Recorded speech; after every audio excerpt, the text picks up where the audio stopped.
Welcome back. It is the Flow Friday Sports Show on Flow FM, and it's time to talk about round one of Sunraysia Netball coming our way this weekend. And joining us back on the line after a bit of an absence, it has to be said, is Caitlin Vine. She returns after being the long-time correspondent for Sunraysia Netball, of course, the queen of the Ouyen Kangas. Caitlin, great to have you back with us. How are you going? Thanks. Good to be back. It has been a hot minute. Big thanks to Jules, who stepped in while I was overseas. Not sure if she wanted the job back, but I don't think she got a choice. I was going to say it's definitely been literally a hot minute. Of course, you escaped the end of the winter last season to handball it over to your mate Julia Woodall, who did a great job. But we're back with Caitlin Vine, and big season ahead after what was a bit of a stop-start year. Now, I found it remarkable, Caitlin, from the Ouyen perspective, just how good the comeback was, and that late season form. It ended up being probably just a smidge too late, but no one saw the rise coming after the start you had, so you'll be hoping that it's not a slow start in 2024. Yeah, look, we always hope. We knew last year we had a really slow start.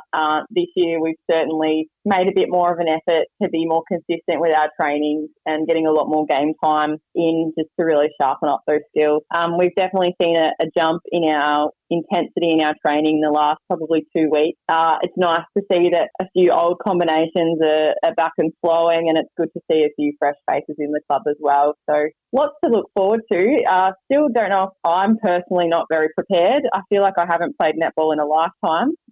But I think overall the playing group's very excited to get started. And yeah, lots of ready bodies. Looking forward to the 2024 season. We've got some fresh new kits. We've just got our new dresses, which is going to be great to be able to break them in next week, which is exciting. And yeah, lots of new fresh faces, so lots happening in Kangaland. Seems like it's going to be a bit of a renaissance season. As they say, Caitlin, form is only temporary, class is permanent, so I'm sure you've got nothing to worry about on a personal front.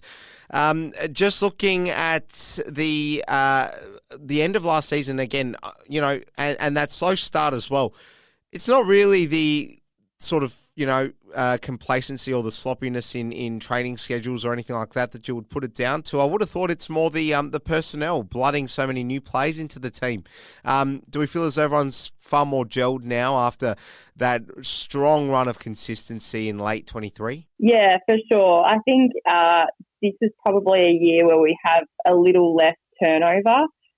We have remained pretty consistent with the team that we've got. We do still have some new blood and some changes happening, but I think for the most part, our senior group is pretty consistent. So we have those past relationships that certainly help us gel that bit more. I think last year too, we just had people away and injuries and things at the start of the year, so it was that stop-start, and it took us a while to sort of gel and find that team, whereas, as I said, this year's we've got organised a lot earlier. We've got our squads. People sort of know where they're at, and we've been able to really focus on those small connections in our team, and then also, I guess, putting that back into our larger team as well. So that's just not the 7 that are on the court. That's looking at sort of 18 plus players in our sort of AB squads. CC Red squad. All right. Well, I was going to ask, just give us a update on the junior side of things and the other grades as well, just before we get into the nuts and bolts of looking at round one. Yeah. So another good year lined up for our juniors. I was speaking to one of our coaches yesterday, and she couldn't wipe the smile off her face. She's so excited. She's got a fantastic group of girls who are all eager to learn and ready and raring for the season. So that's always, I think, what community sport's all about. It's about, the kids and giving them opportunities to be social and to be active, and that's what we want to get out of it, regardless of if we win or lose. So great to see that people are eager and keen to get into the season. We are not fielding a 71 team this year, but have been fortunate enough to have good numbers across all of the other age groups. So looking pretty healthy in our junior teams. Lots of young talent up and coming, which is really exciting. We've had a few girls that have been away at netball comps with the Sunraysia team over the summer, and their netball has just improved, out of sight. So awesome for those girls to come back and share what they've learnt with the whole playing group as well. I love the juniors. They're just amazing to watch. They're very inspiring. Fantastic. And they've got the likes of yourself and others to look up to, of course. Let's get into round one. Firstly, from the Ouyen A grade perspective, how are they looking in their first round encounter in Sunraysia Netball? Yeah, so we had a bit of an interesting start. So there was one game played last Saturday as a season opener. So that was Imperial's first Robinvale Houston. And then round one officially starts this week. So as always seems to be the case, we've scored the bye first round, which does give us that little bit more time to get prepared, but it also means we get less of a break throughout the season. So 50-50 on that one. But we will be looking forward to the 20th of April when we come up against South at home. So that will be something to look forward to. Just looking at round one, though, for this weekend, we've got Wentworth versus Redcliffe, which will be a twilight game, I believe. We all know Wentworth. They are the most consistent side, strong every year, and their side playing group doesn't seem to change too much, which is a credit to them. So I think it'll be tough for Redcliffe to go up against them. However, I know Redcliffe have got a new coach, someone who's come from South across to Redcliffe. So that's exciting for them, and hopefully, with some new experience, I guess, or some experienced heads in there, they'll be able to be a bit more competitive, which is exciting. Irimpool will go up against Robinvale Houston, Mildura versus Imperials, and then South versus Mervyn. So I think those other three games will be pretty close. You never know going into a season. People move from team to team and come and go. So I always love those first couple of weeks just to see where everyone's at, see new faces, and see where we can come up against them. You'd be bold to bet against Wentworth being right up there. In fact, if anyone did out there, we'd have to summon some kind of investigation probably. But just as far as dark horses go, it was Mildura being one of them last year. Do you fancy their chances again this year? Hard to tell. I know that there have been a lot of movements with some key players across all teams over the break.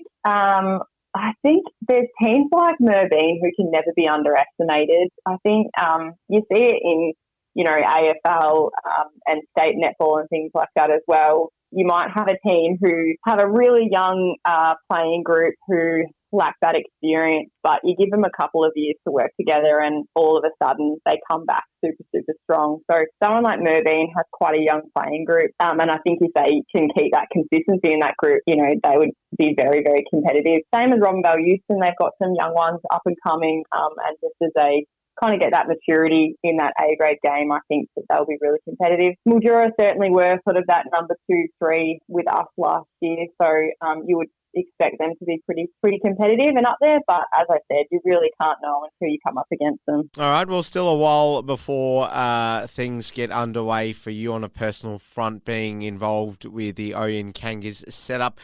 How are you feeling, and how's it sort of going to go for you this year? I know you said that you're feeling a little bit undercooked fitness-wise, but you've still got a couple of weeks to get up to scratch. Are you going to be sort of lending your hand in between A's and B's this year, or how are things going to go after, obviously you had that trip planned last year, so there was always an understanding that you wouldn't be a permanent part of the first team furniture, but how do things look in 24? Yeah, it's a bit like your first swim for summer. You feel like you can't breathe under the water. I feel like your first game of netball, no matter how much pre-season you do or how fit or unfit you feel, it always hits you like a brick wall.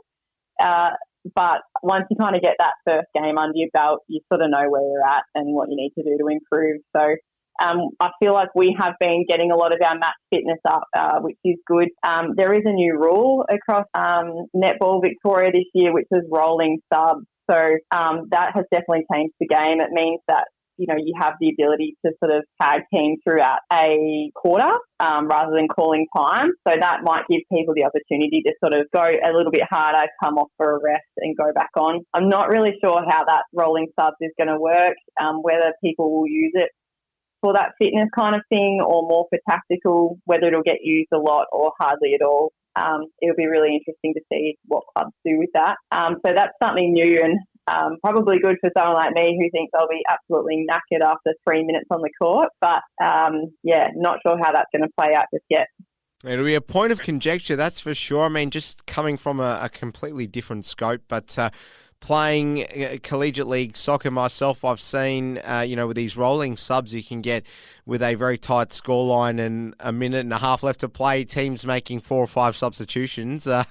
Do you think maybe there's some room there for it to potentially become a bit of a sticking point or not? Yeah, I'm really not sure how it'll play out. I imagine that there will be a lot of errors made, or it'll, some teething issues as we sort of work out exactly how it works and how it'll look. But it'll be interesting to see how teams use it, if at all. It could come down and make things, very, very interesting. I guess the other side of it is that you don't want to change every player on the court when you've got a really narrow lead and not a lot of time left to play out. So it will be interesting. But Caitlin Vine, it's always interesting to chat with you as well. We appreciate you being back on the airwaves here on Fly FM and looking forward to another big year of Sunraysia Netball.